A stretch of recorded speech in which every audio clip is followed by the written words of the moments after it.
शिक्षक साथी जो इस कार्यक्रम के साथ जुड़े हैं, उन सबको मेरा नमस्कार। सबसे पहले एससीईआरटी यूपी का बहुत बहुत तहे दिल से धन्यवाद कि उन्होंने मुझे इस व्याख्यान के लिए आमंत्रित किया। मेरा जन्म बरेली उत्तर प्रदेश में 1953 में हुआ और उस पावन भूमि को नमन करते हुए मैं अपना व्याख्यान शुरू करता हूँ। मेरा नाम है अरविंद गुप्ता। पिछले 40 वर्षों में मैंने देखा कि शिक्षा की जो ज़मीन है, मिट्टी है, वो बेहद बंजर है। कोई अगर अच्छा बीज भी होगा तो क्योंकि मिट्टी के अभाव में वो बीज कुम्हला जाएगा, मुरझा जाएगा। उसमें एक काम जो हम लोग को करना है कि उस मिट्टी बनाने का काम, और उसके लिए पहला काम ये था कि हम ऐसी किताबें हिंदी में प्रकाशित करें, अनुवाद कराएं, जिससे शिक्षकों का दिमाग खुले। तो पिछले 40 वर्ष में ऐसी तमाम पुस्तकें हैं, वर्ल्ड क्लासिक्स, जिनको हमने हिंदी में अनुवाद कराया और उनको शिक्षकों तक पहुंचाने की चेष्टा की। आज मैं ऐसी ही 5-6 किताबों के बारे में आपको बताऊंगा। सबसे पहली किताब है जिसकी कहानी मैं आपको सुनाऊंगा, उसका नाम है दिवा स्वप्न। ये रही वो किताब दिवा स्वप्न। इसको लिखा है गिजू भाई बधेका ने। गिजू भाई बधेका गांधी जी के समकालीन थे। गांधी जी जैसे ही पेशे से एक वकील थे। वो भी साउथ अफ्रीका गए और जाकर के उन्होंने बम्बई के हाई कोर्ट में 1-2 साल प्रैक्टिस करी, पर इसमें उनका दिल नहीं लगा। तभी उनको एक बेटा पैदा हुआ जिनका नाम था नरेंद्र भाई। तो नरेंद्र भाई के लालन पालन में गिजू भाई पूरी तरह से इन्वॉल्व हो गए। 1920 के दशक में जो सबसे प्रसिद्ध दुनिया की शिक्षाविद थी वो थी मॉन्टेसरी। तो गिजू भाई ने मॉन्टेसरी का बहुत गहन अध्ययन किया, और गिजू भाई का सबसे बड़ा योगदान ये है कि उन्होंने मॉन्टेसरी को भारत की मिट्टी के अनुकूल बनाया।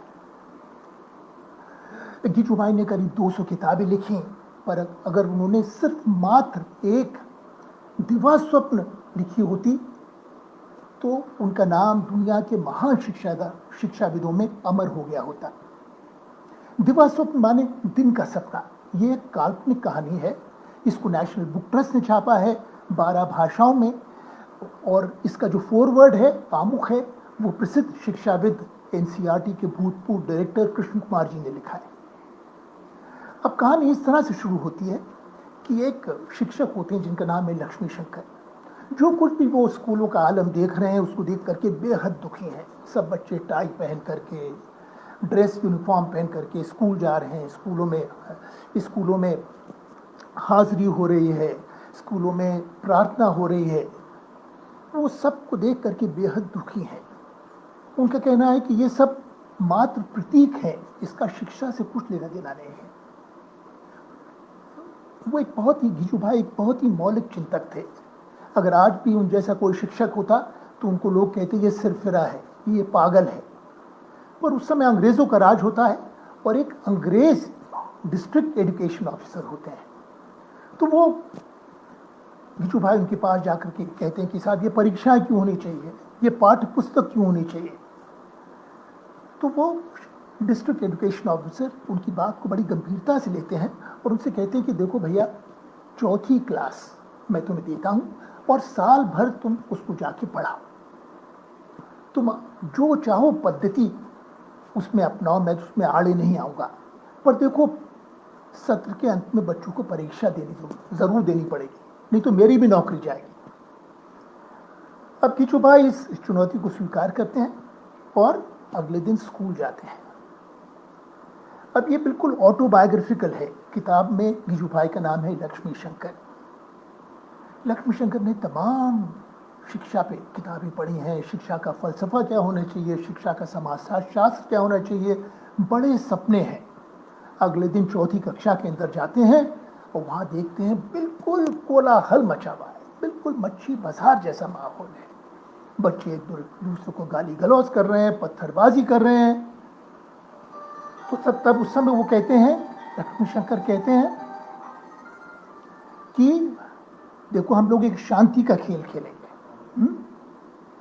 मैं, आप लोग सब अपनी आंखें बंद करिए, मैं ओम कहूँगा और आप बाद में ओम का उच्चारण करें। अब गुरुजी तो आंखें बंद करके ओम कह रहे हैं और बाकी सारे बच्चे कुत्ते बिल्ली की आवाज़ निकाल रहे हैं। तो उन्होंने कहा अभी तक मैंने बहुत कुछ पढ़ा था पर आज मैंने झेल लिया। दिखाते हैं उस रात को 12 बजे तक लक्ष्मी शंकर टहलकदमी कर रहे हैं, अप डाउन कर रहे हैं। सोच रहे करूं तो करूं क्या, बहुत ही उद्वेलित है, बहुत ही बेचैन है। बच्चों के दिल को कैसे छूं, उनके हृदय को कैसे स्पर्श करूं। फिर अगले दिन लक्ष्मी शंकर कक्षा में जाते हैं और जाते ही बच्चों से कहते हैं कि बेटा आज तुम्हारी छुट्टी। अब छुट्टी एक जादुई शब्द है। अब सब बच्चे छुट्टी छुट्टी कह करके अपनी कक्षा के बाहर जा रहे हैं। चाहे कोई स्कूल हो, कॉन्वेंट स्कूल हो, म्युनिसिपल स्कूल हो, सरकारी स्कूल हो, छुट्टी छुट्टी होती। सब बच्चे भाग रहे हैं। तो उधर लक्ष्मी शंकर दरवाजे पे खड़े हो जाते हैं हाथ जोड़ करके और बच्चों से कहते हैं कि बेटा आज मैंने छुट्टी दी है, पर अगर तुम मुझे इजाज़त दो तो मैं तुमको एक कहानी सुनाना चाहता हूँ। अब बच्चे कहते हैं कि अच्छा बूढ़ा है, छुट्टी दे रहा है और कहानी सुना रहे हैं, चलो कहानी सुन लेते हैं। अब साहब लक्ष्मी शंकर कहानी शुरू करते हैं। एक राजा था, उसके 7 महल थे। पुस्तक में सिर्फ इतना दिखा है। क्लास में एकदम चुप्पी छा जाती है, सन्नाटा छा जाता है, पिन ड्रॉप साइलेंस। 3 घंटे तक कहानी चलती रहती है और बच्चे बिल्कुल भीगी बिल्ली जैसे कहानी को सुनते रहते हैं। घंटी बजती है, 5वीं के, 3वीं के बच्चे बस्ता लेकर के घर जा रहे हैं। 4वीं के बच्चे कहते हैं सर थोड़ा कहानी को और लंबा कीजिए। तो लक्ष्मी शंकर कहते हैं कि किताबों से जो नहीं पढ़ा था आज मैंने बच्चों से सीखा। कहानी में वो जादू है जो बच्चों को बांधे रख सकता है। बस आप अगले 11 दिन कहानी दर कहानी। अब जो बच्चे इतने शैतान थे, इतने ऊदमी थे, खुद गोला बना करके बैठ रहे थे। उनमें से अगर कोई भी बच्चा थोड़ी शैतानी करता था तो बाजे वाला उसको चपत मारता था कि तुम जाओ बाहर जाके शैतानी करो, हमारी इस कहानी में दखल मत डालो, विघ्न मत डालो। अब ये बात पूरे स्कूल में आग जैसे फैल जाती है कि 4वीं के बच्चों की चांदी चांदी है, दिन भर पट्टे कहानी सुन रहे हैं, ना संस्कृत के श्लोक याद कर रहे हैं, ना पहाड़े रटने। अब वो भी अपने शिक्षकों से कहते हैं कि सर आप भी हमको कहानी सुनाइए, नहीं तो हम 4वीं में जाकर के बैठेंगे। अब इससे स्कूल की जो फाउंडेशन है, जो जड़ें हैं, वो हिलने लगती हैं। अब साहब एक दिन ये होता है कि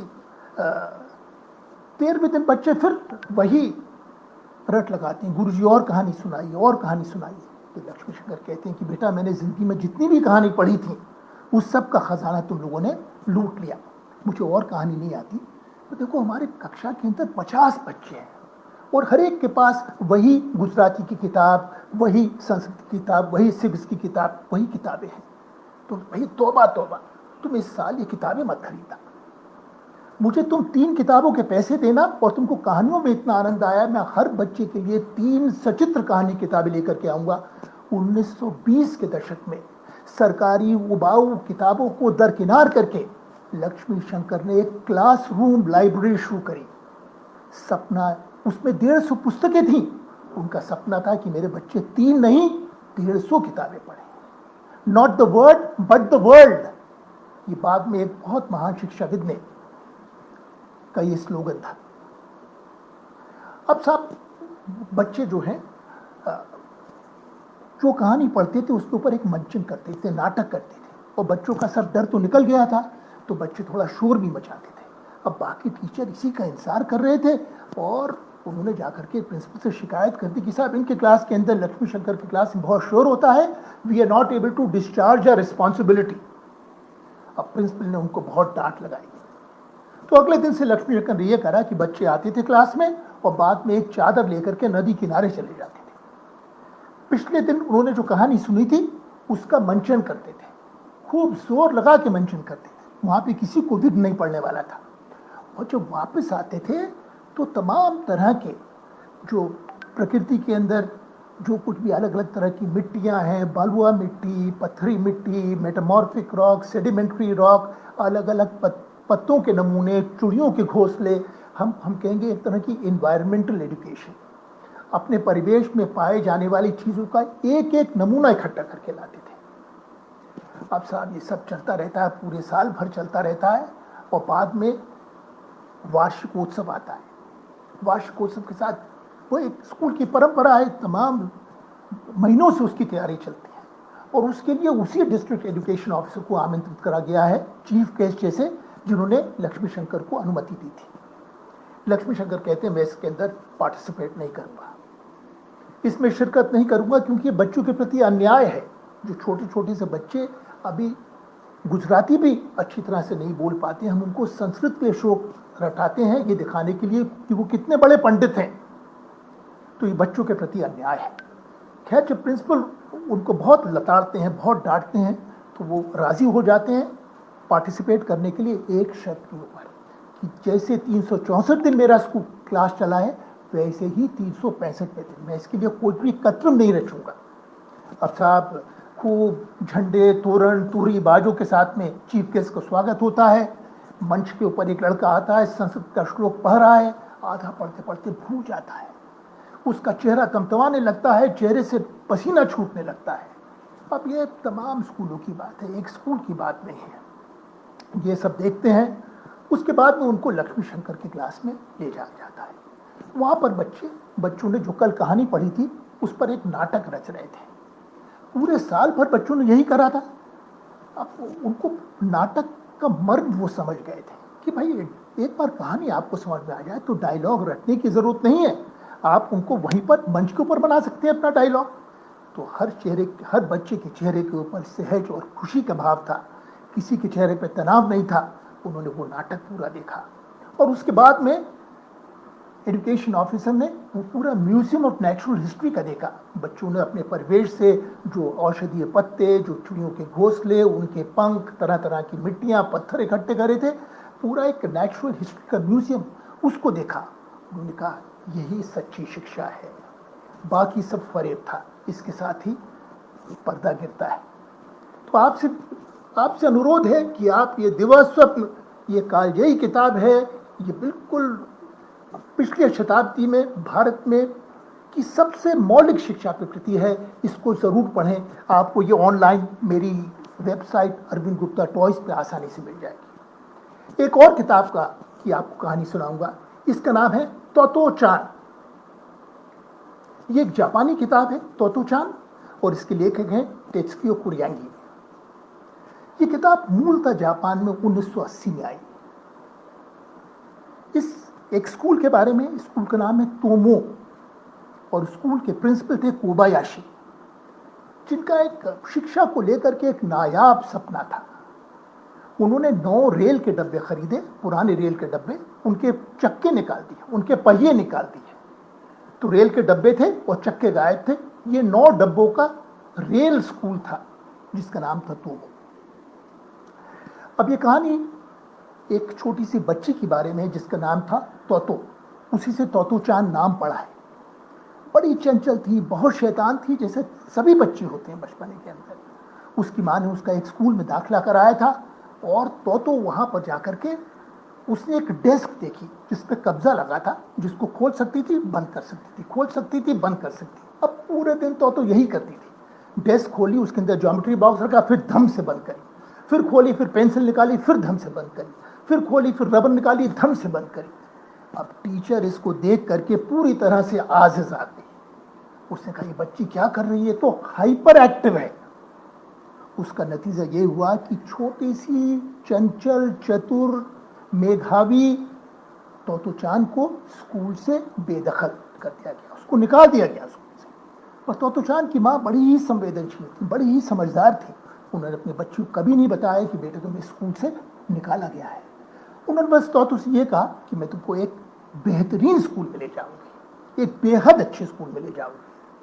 और उस स्कूल का नाम था वही तोमो, रेल स्कूल, कोबायाशी वाला। अब माँ बहुत घबराई हुई थी कि कहीं तोतो-चान का कोई स्कूल से भी ना हकाल दिया जाए। तो कहीं एक रेल का डब्बा था जो प्रिंसिपल का ऑफिस था, वहाँ पर जाकर के उन्होंने दस्तक दी, और अंदर घुसी तो प्रिंसिपल ने जब माँ का चेहरा देखा तो वो एकदम भांप गए कि माँ बड़ी घबराई हुई है। उन्होंने कहा कि आप जाइए और दोपहर के बाद आप आइए और बच्चे को यहीं छोड़ जाइए। उसके बाद तोतो चान कोबायाशी के कमरे में बैठी रही और उसने क्या क्या शरारतें करी थी, उसके कौन दोस्त थे, क्या क्या खेल खेलती थी, क्या क्या खाने उसको पसंद है। 3 घंटे तक तोतो चान बड़बड़ करती रही। उसने सारी कहानियां, सारे अपने जीवन के अनुभव कोबायाशी को सुना डाले। उसके बाद उसने कहा कोबायाशी से, देखिए मेरे पास अब आपको बताने को कुछ भी नहीं बचा है। कोबायाशी बड़े समझदार थे। उन्होंने कहा बेटा तुम्हारा स्कूल में दाखिला हो गया है, अब तुम बहुत थक गई होगी ये कहानियां सुनाते सुनाते, चलो अब जा करके खाना खाते हैं। अब उनको खाना खाने के कमरे में लेके जाते हैं। 50 बच्चे हैं छोटे से स्कूल में, 9 रेल के डब्बे हैं, एक प्रिंसिपल का ऑफिस है, एक लाइब्रेरी है, एक साइंस की प्रयोगशाला है, बाकी 5-6 बच्चों के क्लास के डब्बे हैं। और वहाँ 50 बच्चे अपने अपने डब्बा खोल करके खाना खा रहे थे। कोबायाशी ने बच्चों से सिर्फ एक ही सवाल पूछा, have you got something from the sea, यानी क्या तुम्हारे डब्बे के अंदर कोई समुद्र से चीज है, कोई मछली है जिसमें प्रोटीन है, और क्या तुम्हारे पास कोई चीज पहाड़ी से है, have you got something from the sea and something from the hills, यानी तुम्हारा भोजन पर्याप्त रूप से पौष्टिक है, उसके अंदर प्रोटीन है और कोई फल है जिसमें विटामिन है। अब तोतो चान को इसमें बड़ा मजा आया, something from the hills and something from the sea. Kobayashi बड़े ही विलक्षण व्यक्ति थे। वो कभी किसी एक किसान को बुला लाते थे कि उसे 50 साल का खेती का अनुभव है, वो किसी एग्रीकल्चर साइंटिस्ट से कहीं ज़्यादा जानते थे, और बच्चों से कहते थे कि तुम इनको खेती के बारे में पढ़ाओ। किसी दिन एक साइकिल मैकेनिक को पकड़ लाते थे, उसने 20 साल साइकिल मरम्मत करी थी, तो उसकी बहुत दक्षता थी, बहुत जुगाड़ू था। और बच्चों को, जो लोग अपने हाथ से काम कर पाते हैं, उनको देखने में अपार आनंद आता है। ये जब तोतो चान किताब पहली साल 1980 में जापान में छपी, तो पहली साल इसकी 45 लाख प्रतियां बिकी। दुनिया में कोई किताब नहीं है, मॉन्टेस्क्यू से लेके पियाजे तक, जो एक देश की एक भाषा के अंदर 45 लाख प्रतियां पहले साल में बिकी हों। आज इसकी 80 लाख प्रतियां केवल जापान में बिक चुकी हैं। जापान एक बहुत छोटा सा मुल्क है जिसकी आबादी ही केवल 15-16 करोड़ है। इसके मतलब ये है कि हर 15वें जापानी ने न केवल तोतो चान पढ़ी है, पर उसकी एक प्रति खरीदी है। गजब की किताब है। हम लोगों ने इसको 1990 के अंदर पढ़ा और उसके बाद में हमारे हाथ से तोते उड़ गए। ऐसी किताब कभी नहीं पढ़ी थी। उसके बाद में नेशनल बुक प्रेस ने इस किताब को 11 भाषाओं में छापा है। हिंदी में आप इसको मेरी वेबसाइट से डाउनलोड करके पढ़ सकते हैं। 11 भाषाओं में छापा है, और इस किताब की लोकप्रियता का, कितनी लोकप्रिय है, इस बात का एक ये द्योतक है कि मराठी में इसका इस समय 27वां संस्करण है। यानी दुनिया 2 खेमों में बटी है, जिन लोगों ने तोतो चान पढ़ी है और जिन लोगों ने तोतो चान नहीं पढ़ी है। मेरी आपसे यही अपील है कि आप उस खेमे में जाइए जिन लोगों ने तोतो चान पढ़ी है। ये किताब 3 साल के बच्चों को पढ़ के सुनाई गई और उससे बच्चे गदगद हो गए हैं, और 103 साल के बूढ़ों ने इस किताब को सुनी है, और क्योंकि तमाम भाषाओं में है, नेशनल बुक ट्रस्ट ने छापी है। आप ना केवल इसे पढ़ें, अपने छात्रों को भी पढ़वाएं। ये मेरा आपसे अनुरोध है। अब ये एक तो हिंदुस्तान का, गिजुभाई का, दक्षिण मूर्ति संस्था दिवासप का मैंने आपको एक अनुभव सुनाया, और दूसरा एक जापान के स्कूल का। टेत्सुको कुरियांगी जो तोतो चान की लेखिका हैं, वो अभी समय 85 वर्ष की हैं और यूनिसेफ की एम्बेसडर हैं बच्चों के लिए। जहाँ कहीं दुनिया के अंदर जंग होती है, युद्ध होते हैं, तो वहाँ बच्चों की सुरक्षा के लिए वो अपील करने के लिए यूनिसेफ की तरफ से जाती हैं। बड़ी ही संवेदनशील इंसान है। इस किताब को आप ज़रूर पढ़िए। अब तीसरी किताब, इसका नाम है टीचर। अंग्रेजी में इसका नाम टीचर है और इसको सिल्विया एश्टन वार्नर ने लिखा है। हिंदी में इसका अनुवाद है अध्यापक, और इसका अनुवाद पूर्वा याग्निक कुशवाहा ने करा है, जिन्होंने तोतो चान का भी अनुवाद किया था। अब ये टीचर की जो कहानी है वो सिल्विया एश्टन वार्नर ने लिखी है, और ये न्यूजीलैंड की कहानी है। न्यूजीलैंड की जो मूल जनजाति थी, जैसे अपने यहाँ गोंड, बैगा, अलग अलग तरह की जनजातियां होती हैं, वहां की जनजाति का नाम था माउरी। सिल्विया एश्टन वार्नर ने एक माउरी स्कूल में 20 साल पढ़ाया। और क्योंकि न्यूजीलैंड एक कॉमनवेल्थ का हिस्सा था, ब्रिटेन के अधीन था, वहां पर जब वो प्राथमिक शाला में गई, उन्होंने क्या देखी? वो ब्रिटेन की किताबें, John come out, look at the boats. तो सिल्विया ने कहा ये क्या तुक हुई? वो इंग्लैंड की किताबों का तुम्हारी जिंदगी के साथ में क्या लेना देना? और सबसे बेहतरीन काम ये करा सिल्विया एश्टन वार्नर ने कि वो ब्रिटेन की किताबों को झाड़ू निकाल करके क्लास से बाहर फेंक दिया। उन्होंने कहा कि देखो, बच्चों के पहले शब्द वो होने चाहिए जो बहुत आत्मीय हों।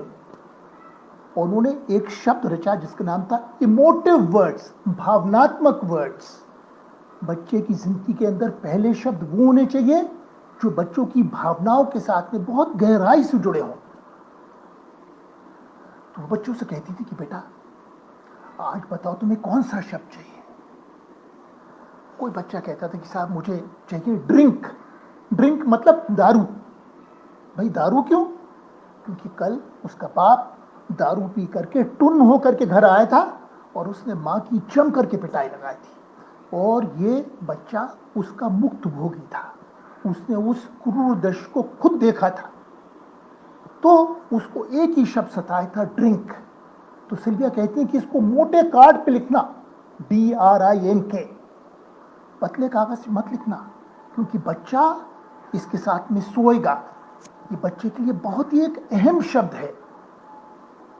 और ये वो शब्द उसके बाद न केवल बच्चे के दिमाग में जाता था, उसके हृदय में एक स्थान बनाता था। अगले दिन जब बच्चा आता था तो जैसे हम बहुत बार कहते हैं कि इस शब्द का वाक्य बनाओ, make a word, make a sentence out of a particular word.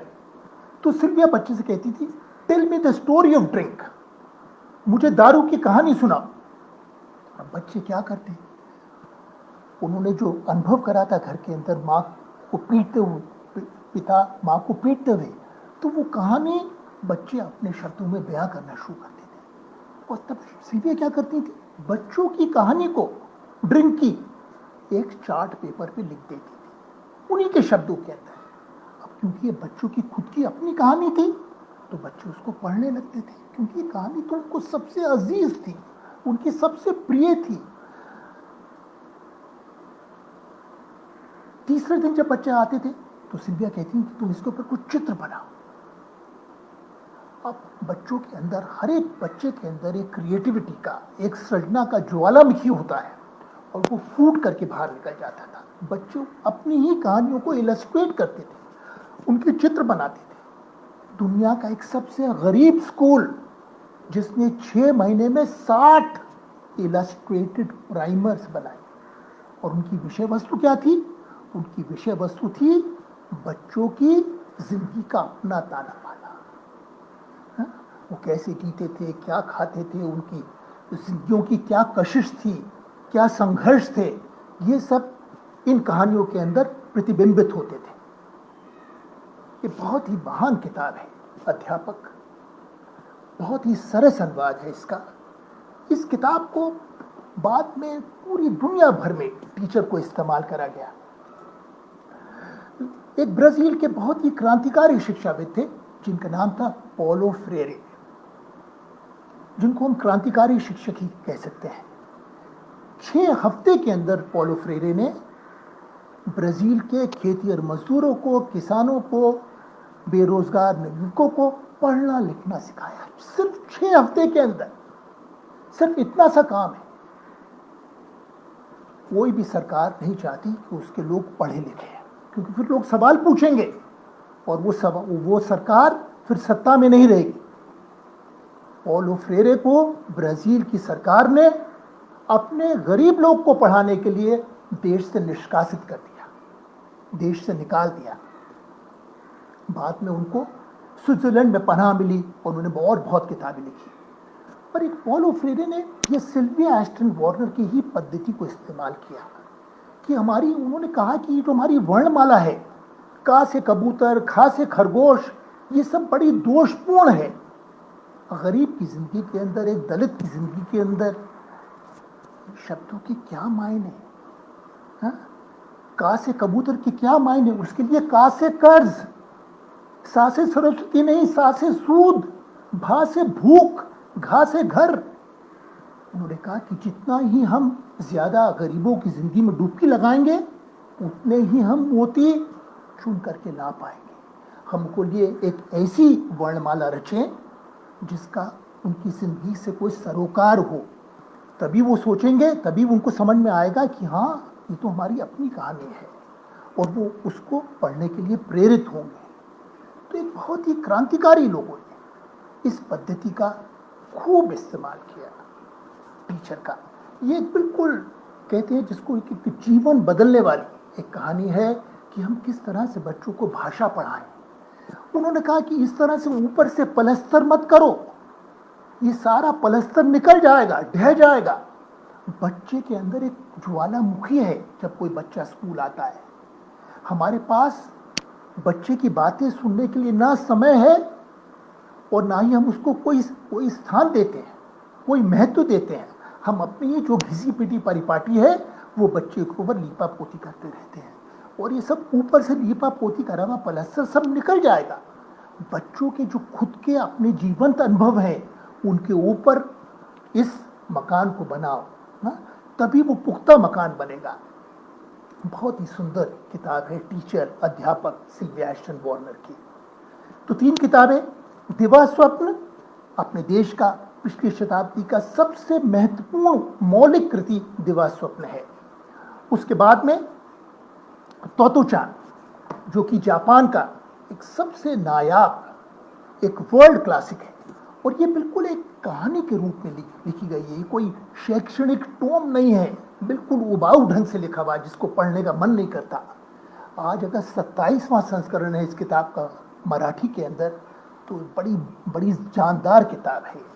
और तीसरा मैंने आपको अनुभव सुनाया टीचर का, सिल्विया एश्टन वार्नर का, जिन्होंने सबसे गरीब आदिवासी बच्चों के साथ में न्यूजीलैंड में काम किया और उनके लिए एक नई शिक्षा पद्धति का इजाद किया। इमोटिव वर्ड्स, भावनात्मक शब्द, जहां जो बच्चे जानते हैं उससे शुरू करो, उस पर बिल्डअप करो, अपनी यह घिसी पिटी चीजें उन पर मत थोपो।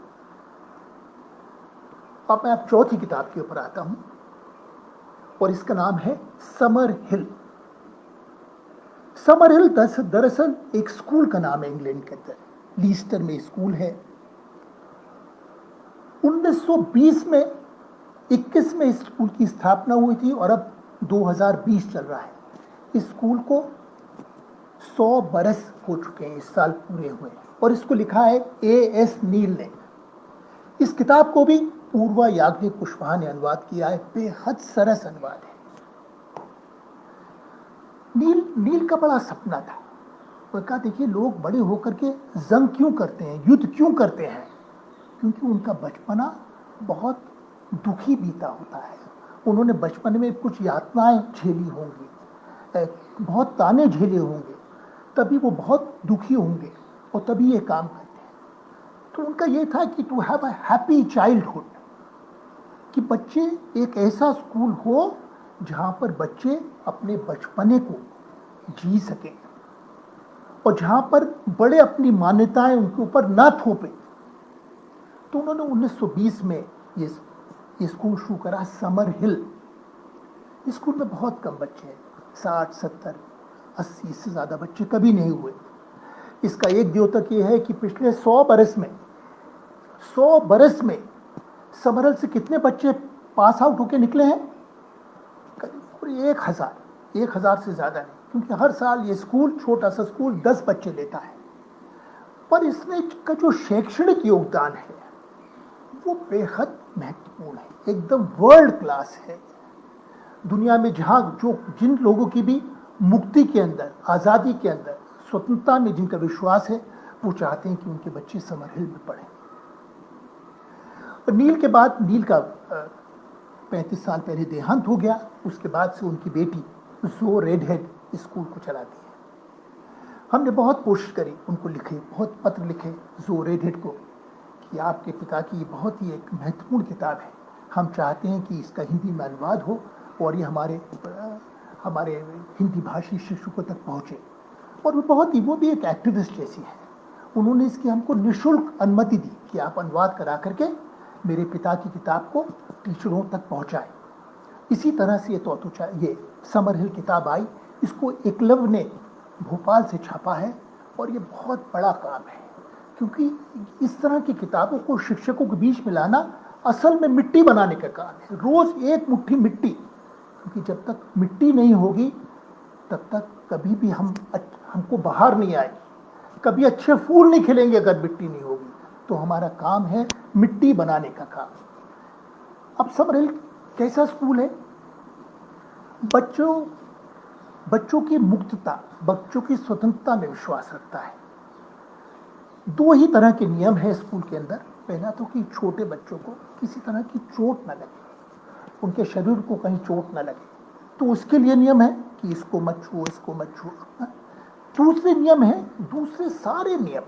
एक स्कूल की मीटिंग होती है हर हफ्ते, एक बिल्कुल प्रजातांत्रिक तरीके से मीटिंग होती है, जिसमें सब बच्चे, शिक्षक, प्रिंसिपल सब मिलकर के वो नियम को बनाते हैं।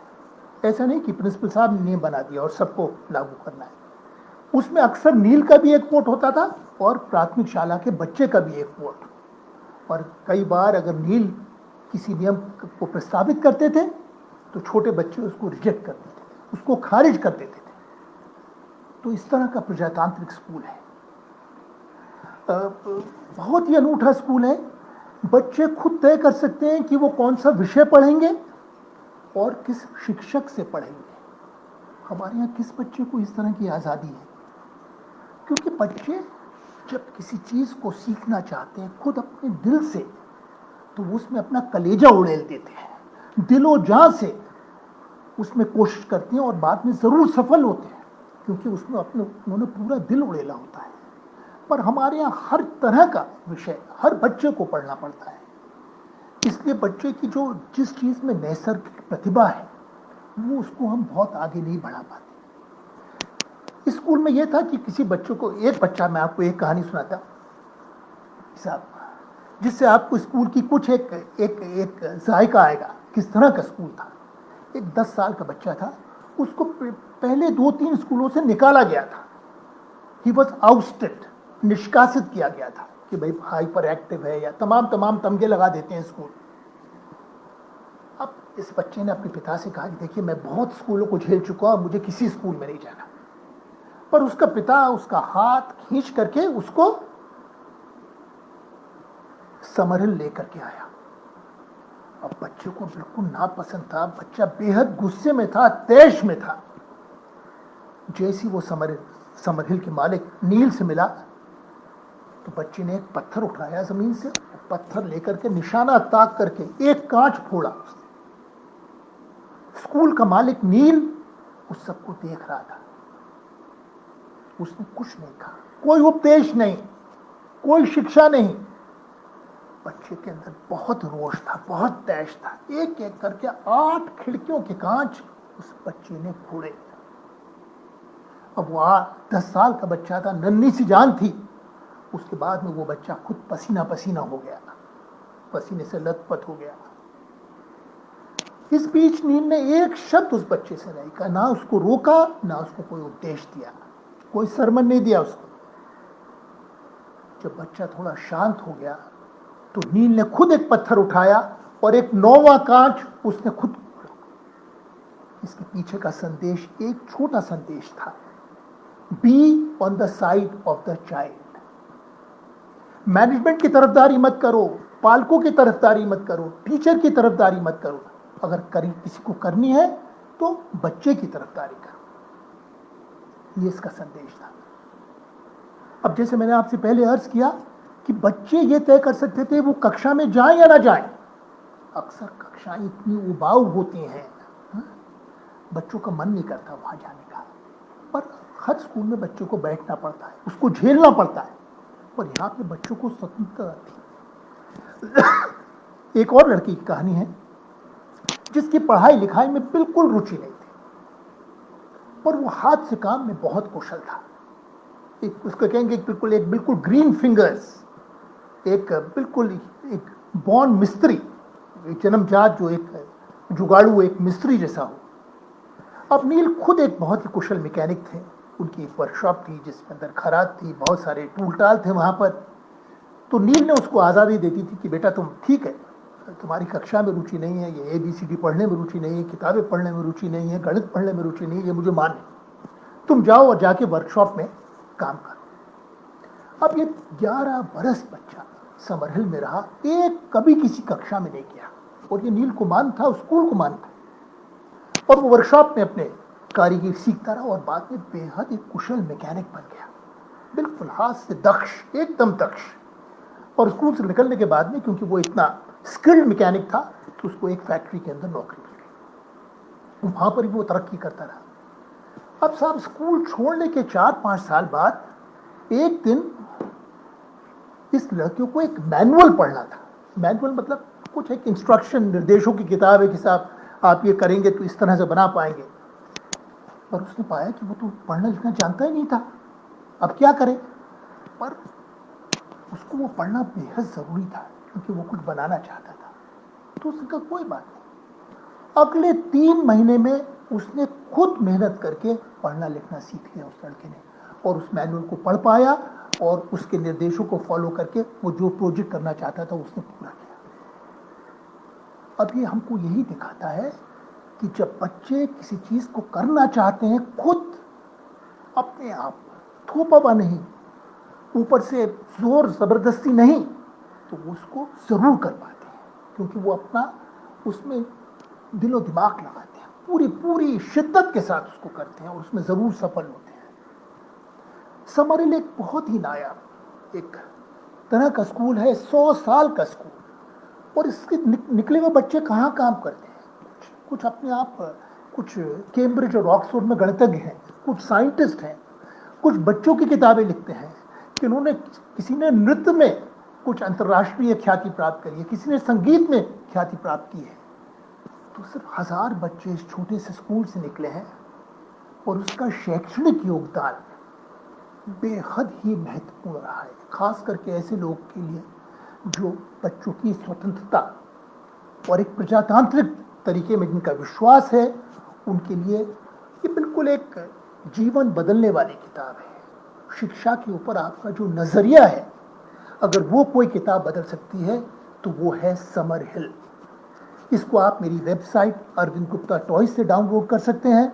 ये सारी किताबें जो आपको मैं बता रहा हूँ, ये सब निःशुल्क पब्लिक डोमेन में उपलब्ध हैं, क्योंकि एक दिन यही मिट्टी बनाने का काम करेगी। जो कोई जिन भी शिक्षक साथियों के दिल में कोई तमन्ना है बच्चों को अच्छा सिखाने के लिए, है, बच्चों का जीवन अच्छा करने के लिए, बच्चों के सपने साकार करने के लिए, उनके लिए ये किताबें बेहद काम आएंगी, और यही इनको रचने का उद्देश्य है। दिवा स्वप्न, तोतोचान, टीचर, और अभी आपने समरहिल की कहानी पढ़ी। 4 उम्दा किताबें हैं, वर्ल्ड क्लासिक्स। उसके बाद में मैं आपको एक अन्य और किताब के बारे में बताऊंगा। इसका नाम है अब हम आज़ाद हैं। अंग्रेजी में इसका नाम है फ्री एट लास्ट, और इसको लिखा एक भौतिक शास्त्री ने जिनका नाम है डैनियल ग्रीनबर्ग। अब हम आज़ाद हैं, इसको भी पूर्वा जी ने अनुवाद किया है। किसी दिन भारत में हिंदी में शिक्षा की किताबों का कभी इतिहास लिखा जाएगा तो उसमें पूर्वा याज्ञनिक कुशवाहा का नाम स्वर्ण अक्षरों में होगा, क्योंकि दुनिया की सबसे वर्ल्ड क्लासिक्स जो शिक्षा के ऊपर हैं, उन्होंने ऐसी करीब 15 किताबों को उन्होंने हिंदी में बहुत ही पठनीय हिंदी में अनुवाद किया है। अब डैनियल ग्रीनबर्ग एक भौतिक शास्त्री थे, और ये है 65-66 की बात। उनके 3 बच्चे थे। उन बच्चों के लिए वो ये बॉस्टन कैम्ब्रिज की बात है, जहाँ पर MIT, हार्वर्ड यूनिवर्सिटी मौजूद हैं। तो वो अपने बच्चों के लिए एक गैर सरकारी स्कूल की तलाश कर रहे थे, कि जहाँ पे सरकारी स्कूलों की जड़ता ना हो, जहाँ पर लोच हो, टाइम की फ्लेक्सिबिलिटी हो। पर उन्होंने इस तरह का कोई भी प्रयोगात्मक स्कूल बॉस्टन में, कैम्ब्रिज में 60 के दशक में नहीं था। तो 1968 में कुछ पालकों ने, कुछ माँ बापों ने और कुछ शिक्षाविदों ने मिलकर के एक नया स्कूल गढ़ा जिसका नाम था सडबरी वैली स्कूल। ये करीब आधे घंटे की ड्राइव है बॉस्टन से, और 10 एकड़ का एक फार्म था जो उन्होंने तब 68 में $50,000 का खरीद लिया। उसमें तमाम पेड़ थे, खलिहान था और एक तलैया थी। तो ये स्कूल 68 से, यानी इसको भी 52 साल हो गए हैं, और उन्होंने उस स्कूल की कहानी इसमें लिखी है। सुंदर कहानी है। डैनियल ग्रीनबर्ग खुद समरहिल के A.S. नील से बहुत प्रभावित थे, और दूसरा व्यक्ति था जिसको उन्होंने बहुत प्रभावित किया था, वो अमेरिका के श्रेष्ठतम शिक्षाविद जॉन होल्ट, जिन्होंने किताबें लिखी how children fail, how children learn, learning all the time. ये उनकी 13 करीब किताबें जॉन होल्ट ने लिखी हैं। इसमें से 5-6 किताबें हिंदी में आई हैं। हाउ चिल्ड्रन फेल, बच्चे असफल कैसे होते हैं, इस किताब को भी एकलव्य ने भोपाल से छापा है। बिल्कुल सुंदर किताब है। इसका 60-70 दुनिया की भाषाओं में इस किताब का। तो मेरे पहले तो आप सबसे, अगर आप शिक्षक बनना चाहते हैं तो ये बहुत बड़ा काम है, और उसके लिए ये खास करके कोविड का जो समय है, जब आप स्कूलों में नहीं जा पा रहे हैं, 30 करोड़ बच्चे स्कूल में ना जा पा रहे हैं और घर में बैठने को मजबूर हैं, तो ये एक ऐसा मौका है कि आप खुद अपने आप को तराश सकते हैं एक शिक्षक के रूप में। अपने नई नई किताबें पढ़ करके अपने सपनों का दायरा बढ़ा सकते हैं। तभी आपसे ये बिल्कुल अच्छा मौका है इस तरह की सुंदर उम्दा किताबें पढ़ने का और शिक्षा के प्रति एक स्वस्थ दृष्टिकोण अपनाने का। अब ये कैसा स्कूल है सडबरी वैली स्कूल? ये सुबह 9 से शाम को 5 बजे तक चलता है स्कूल, और बच्चे खुद तय कर सकते हैं कि वो 5 घंटे कब आएंगे। 9 से 1 तक आएंगे, या 9 से 2 तक आएंगे, या 10 से 3 तक आएंगे, बच्चे अपनी सुविधा अनुसार। तो इसमें इस तरह की एक फ्लेक्सिबिलिटी है।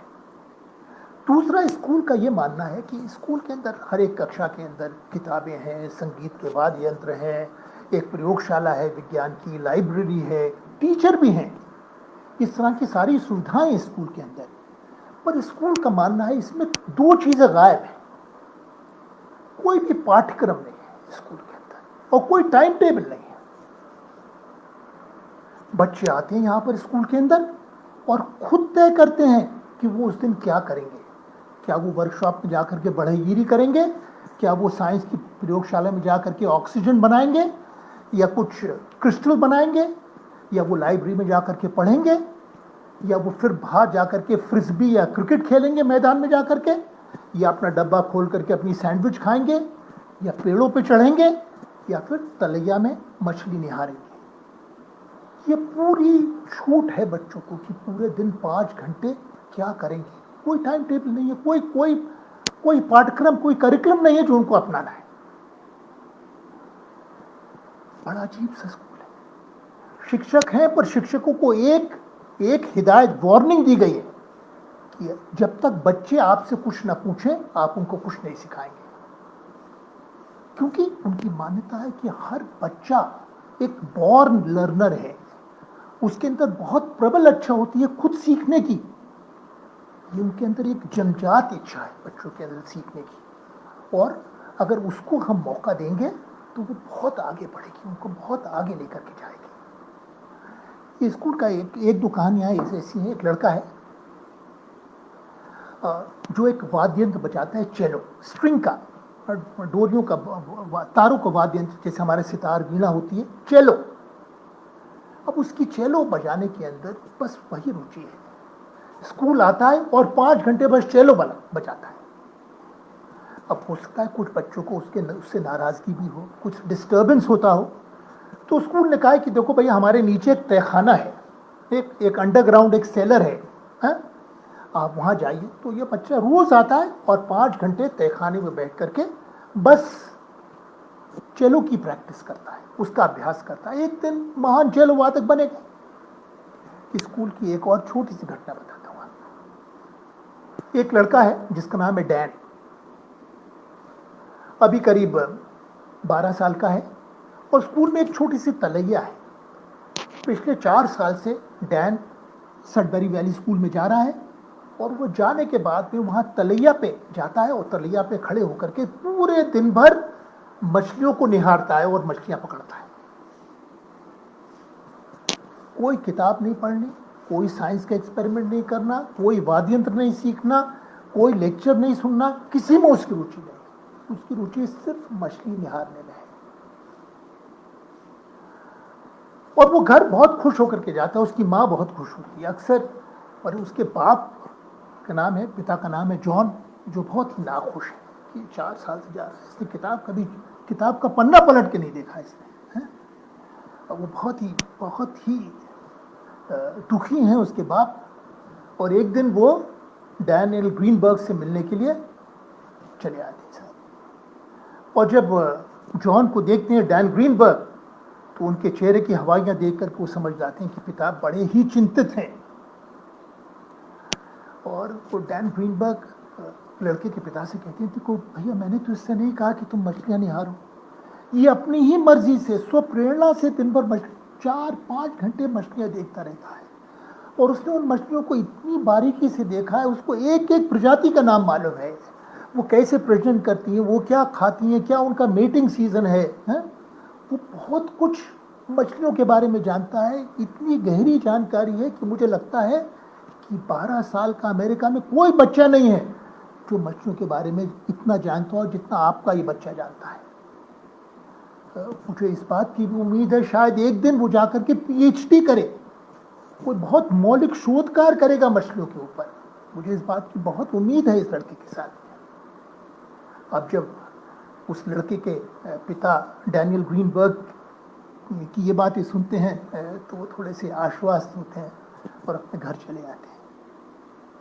अब यही लड़का डैन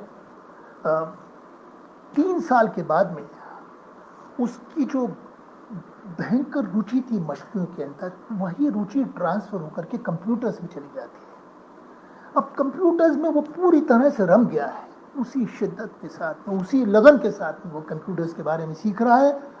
जब तक वो 16 साल का होता है, 16 साल की उम्र में ये लड़का डैन एक कंप्यूटर कंपनी का मालिक होता है।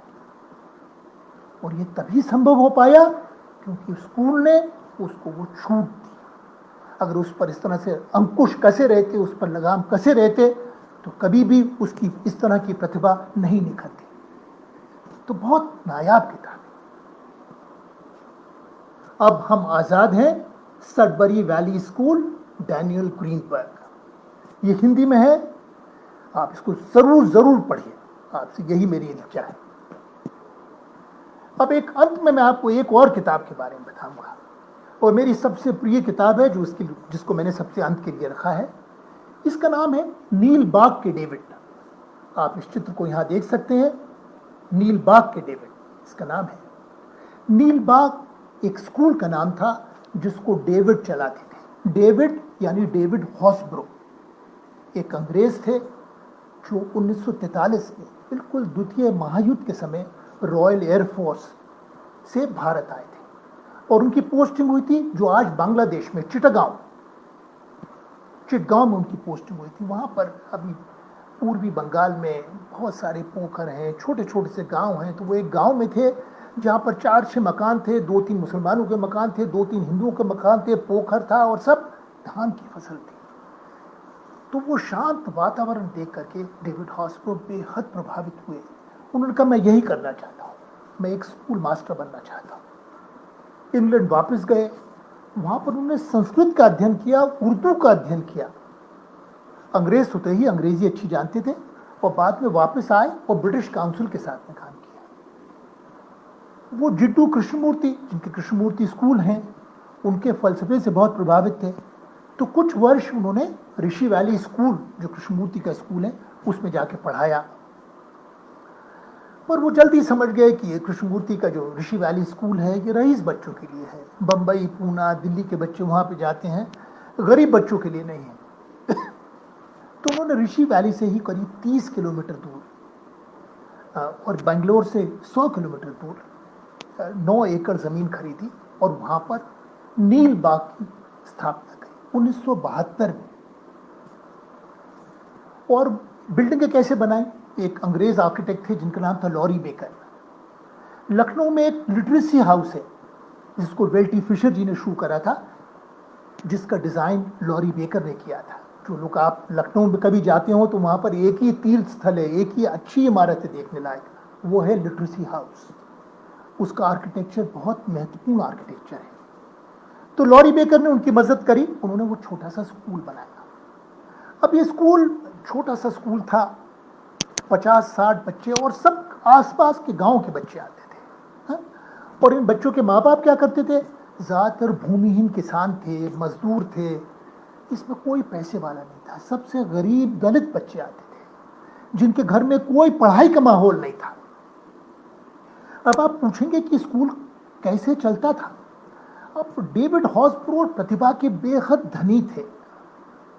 उन्होंने और उनके बेटे निकोलस हॉसब्रो ने मिलकर के 100 किताबें लिखी, जिसको ऑक्सफोर्ड यूनिवर्सिटी प्रेस और ओरियन लॉन्गमैन ने छापा।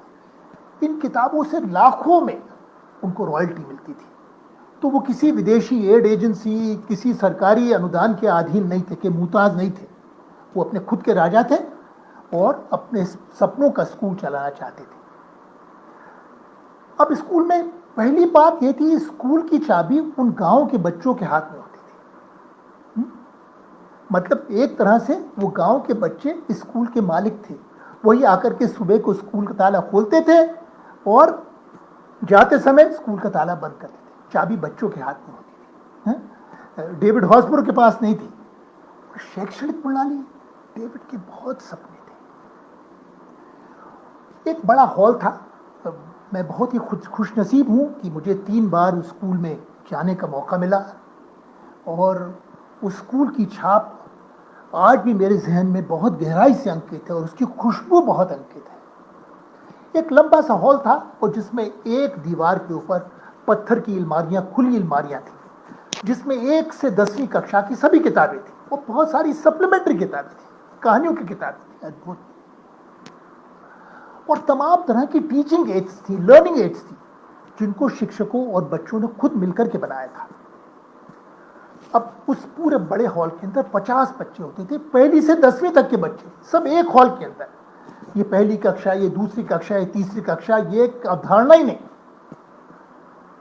1-2 बड़े टीचर भी होते थे, पर सब बच्चे खुद पढ़ते थे और आप अपनी स्पीड से पढ़ सकते थे, अपनी गति से पढ़ सकते थे।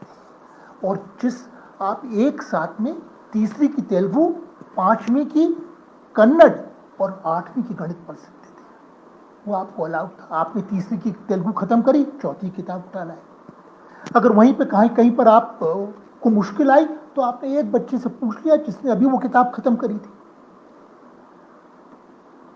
तो इस तरह से बच्चे खुद पढ़ते थे और कहीं अटक जाते थे तो अपने बड़े बच्चे से मदद ले लेते थे और एक तो बड़े टीचर तो होते ही थे मदद करने के लिए। ये गांव के, बिल्कुल ठेठ गांव के बच्चे 5 भाषाओं के अंदर पारंगत थे। अंग्रेजी, तेलुगु, कन्नड़, संस्कृत और हिंदी, 5 भाषाएं जानते थे। और डेविड का मानना था कि हाथ से काम, हमारे हैंड्स, हेड और हार्ट ये सब इंटीग्रेटेड है, तो उसमें हाथ से काम के ऊपर बहुत बल था। एक बहुत बढ़िया एक मिट्टी का काम करते थे बच्चे कुम्हार के चक्के पे काम करते थे, बड़े अच्छे बर्तन बनाते थे। मैंने खुद एक 4थे क्लास की बच्ची को एक लकड़ी की अलमारी बना करके ले जाते हुए देखा वहां पर। डेविड ये भी मानते थे कि सबसे जरूरी विषय जो है वो है फलसफा, यानी फिलॉसफी। तो शनिवार वाला दिन जो था वो फिलॉसफी के लिए, जैसे सुकरात के ज़माने में बच्चे जो चाहे प्रश्न पूछ सकते थे। बच्चों के जहन में तमाम प्रश्न होते हैं और स्कूल में इसका प्रावधान नहीं होता कि बच्चे कोई प्रश्न पूछ सके और बड़े उनका जवाब देने की कोशिश करते। एकदम वार्तालाप होता था, प्रश्न उत्तर, और उससे बच्चे बहुत कुछ सीखते थे। आज भी देखिए, कभी कोई पीएचडी दी जाती है तो गणित में, चाहे फिजिक्स में हो, चाहे केमिस्ट्री में हो, आपको पीएचडी फिलॉसफी में दी जाती है। क्योंकि फिलॉसफी बहुत ही अहम है, दर्शन बेहद ही अहम है। दूसरा था कि कविताओं के अंदर, कविताओं में बच्चे इतने माहिरियत हासिल कर ली थी कि बच्चे अपनी कविताएं लिखते थे। संगीत के अंदर ये बच्चे नाटक करते थे, कई बार बेंगलोर जाते थे अपने नाटकों का मंचन करने के लिए, इतने पारंगत हुए थे। एक सबसे गरीब स्कूल, लेकिन अभी कभी भी देश में शिक्षा का इतिहास लिखा जाएगा तो एक विश्व स्तर की शिक्षा देने का अभियान, जिसमें गांव के बच्चों को एक वर्ल्ड क्लास एजुकेशन दी जाए, ये शायद नील बाग में ही संभव था। नील की मृत्यु हो गई 1984 में, 12 साल ये स्कूल चला। उसके बाद में बहुत उस पर दबाव आने लगे और उनके बेटे निकोलस और उनकी पत्नी डोरीन को स्कूल बंद करके कृष्णमूर्ति फाउंडेशन को बेच करके इंग्लैंड जाना पड़ा। बहुत ही नायाब स्कूल था ये, बहुत ही। आज भी डेविड हॉस्पो की किताबें आप मेरी वेबसाइट पे देख सकते हैं, इतनी सुंदर किताबें हैं वो। हम लोग ऐसी घिसी पिटी किताबें लिखे रहते हैं, कभी देखते ही नहीं कि कितना अच्छा काम हो चुका है, उससे कुछ तो नसीहत लें और आगे बढ़ें। बहुत ही सुंदर है नील बाग का स्कूल, एक छोटा सा गांव का स्कूल जहां पर बच्चे के माता पिता कभी स्कूल नहीं गए थे, ऐसे बच्चे कई डॉक्टर बने, कई इंजीनियरिंग में गए, बहुत उच्च शिक्षा प्राप्त करी, यूनिवर्सिटी में प्राध्यापक के कुछ बच्चे स्कूल से निकले हुए। इतना ये काबिलियत का स्कूल था। नील चाहते थे कि डेविड हॉस्प्रो चाहते थे कि बच्चे अपनी जड़ों से ना कटें, तो उन्होंने कभी हॉस्टल नहीं बनाया स्कूल के अंदर। बच्चे सुबह आते थे, 1 घंटा स्कूल से 1 घंटा शुरू होने से पहले स्कूल में आ धमकते थे, क्योंकि सबसे रोचक जगह उनके जीवन के अंदर वो स्कूल था। स्कूल खत्म होने के बाद में घर जाते थे और शाम को घर में कोई होमवर्क करने के लिए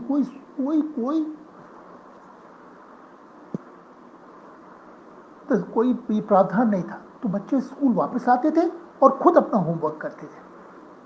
और फिर रात को 8-9 बजे जब रात हो जाती थी, हाँ, तो डेविड उनको गाना गाते हुए उनके गांव छोड़ के आते थे, और चाबी स्कूल के बच्चों के हाथ में रहती थी। यानी स्कूल की मलकियत बच्चों के हाथ में, ना किसी प्रिंसिपल के, ना उसके मालिक के हाथ में। बहुत ही गरीबों का एक बहुत ही क्रिएटिव स्कूल नील बाग। इसके बारे में आज तक कभी किसी ने कोई फिल्म नहीं बनाई। ये एक ऐसा स्कूल है जो अब नहीं रहा, पर इसके बारे में जरूर कभी कोई फिल्म बननी चाहिए। तो आज जो भी शिक्षक साथी मेरे साथ जुड़े हैं, मैंने आपको 5-6 किताबों का जिक्र करा। हाँ, सबसे पहले उसके अंदर थी दिवास्वप्न, बाद में तोतोचान, बाद में टीचर, समर हिल, अब हम आज़ाद हैं, और नील बाग। ये सिर्फ इस तरह की 5 किताबें हैं। इस तरह की कम से कम 50 हिंदी के अंदर अभूतपूर्व किताबें हैं शिक्षा पे। आप लोग सभी लोग शिवानी से के नाम से परिचित होंगे, हिंदी की सबसे सुप्रसिद्ध लेखिका शिवानी जी। बहुत कम लोग जानते हैं कि शिवानी जी ने 11 बरस रविन्द्रनाथ टैगोर के शांति निकेतन पढ़ा जब गुरुजी जीवित थे, और उन्होंने अपने अनुभवों पर आधारित एक किताब लिखी, आमदेर शांति निकेतन, हिंदी के अंदर, जिसको हिंद पॉकेट बुक्स ने छापा है। इसको भी आप ज़रूर पढ़ें, क्योंकि वो इतनी सुंदर किताब है। शिवानी जी की किताब अगर शांति निकेतन पढ़ते हैं तो शांति निकेतन में रोज़मर्रा क्या होता था उसकी एक तस्वीर उभर करके हमारे जहन में आ जाती है। बहुत ही सुंदर किताब है। और जब तक एक शिक्षक के रूप में हम दुनिया में तमाम अच्छे नवाचार हुए शिक्षा में, उनके बारे में नहीं पढ़ेंगे, तब तक हमारा दिमाग कैसे खुलेगा? तब तक हमें लाखों करोड़ों बच्चों के सपने कैसे साकार कर पाएंगे? आपसे इसलिए बहुत अंतिम बार मेरा अनुरोध है कि आप ये किताबें ज़रूर पढ़ें। ये सब आपको मेरी वेबसाइट पर निःशुल्क प्राप्त हो सकती हैं।